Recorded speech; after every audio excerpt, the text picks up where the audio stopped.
Après 5 ans de vie, l'association béninoise des fiscalistes du privé ABFIP marque un arrêt pour faire le bilan de son parcours. Un 5e anniversaire qui mobilise l'ensemble des acteurs du monde des affaires. Et pour commémorer en beauté le quinquennat de l'association béninoise des fiscalistes du privé, Ulrich Chokpako et son équipe ont organisé plusieurs activités. Il s'agit entre autres des campagnes de sensibilisation, des formations, des dons et des panels pour éclairer les acteurs de la fiscalité. Et pour le compte de la 3e journée des 5 ans, les différents ordres professionnels et l'administration publique sont réunis pour se pencher sur le civisme fiscal et le rôle des conseillers fiscaux membres de l'ABFIP. Nous avons démarré depuis le mercredi par un don de sang que nous avons organisé à l'École nationale d'administration, qui est l'école qui nous a tous formés.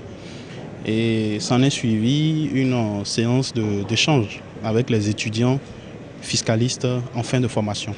Et nous avons sollicité notamment l'autorité de protection des données personnelles pour nous entretenir sur la protection des données à caractère personnel. Parce que nous, dans le cadre de nos activités, nous touchons à beaucoup de choses. Nous avons eu une communication de la cellule de la CENTIF. Le droit fiscal, c'est un droit un peu rébarbatif.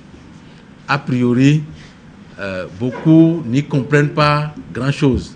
Même nous-mêmes, vous et nous, qui sommes les praticiens, il y a parfois des aspects qui nous échappent. Au regard de ça, vous avez un rôle éminemment important dans la sensibilisation, dans l'information, dans l'appropriation de l'actualité fiscale. Après plus de 2 heures d'échanges riches en partage d'expériences, les participants se disent satisfaits de cette initiative qui vient relancer le débat sur la fiscalité au Bénin en lien avec le développement du secteur privé. Participer à ces 5 ans de l'ABFIP est pour moi un véritable honneur de remercier l'ABFIP pour le travail croisé qu'ils font en relation avec la Direction générale des impôts. Ce n'est pas des concurrents, non, ils travaillent en tandem pour les PME de l'Agence nationale des petites et moyennes entreprises.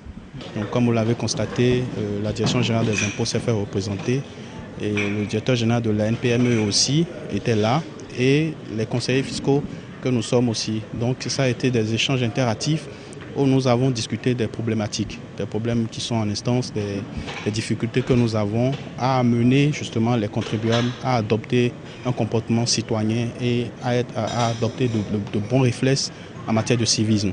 Alors les perspectives elles sont très bonnes parce que tous ces ordres avec lesquels nous souhaitons travailler, nous entrons dans une phase où il faut déjà former sur la loi de finances et le code général des impôts. Donc nous-mêmes, déjà en début d'année, nous allons nous faire former et discuter. Nous allons organiser des panels d'échange également sur comment aborder l'année. L'association béninoise des fiscalistes du privé n'entend pas s'arrêter en ce bon chemin. Après ces activités de 5 ans de vie, les membres ont prévu dans leur agenda de faire le tour des 12 départements du pays pour sensibiliser les acteurs et former certains professionnels aux besoins. Un travail qui se fera en collaboration avec la NPME, partenaire important de l'ABFIP. L'autre chantier de l'association, c'est la sensibilisation qu'elle entend faire sur le nouveau Code général des impôts et la loi des finances gestion 2022. Avant que chacun puisse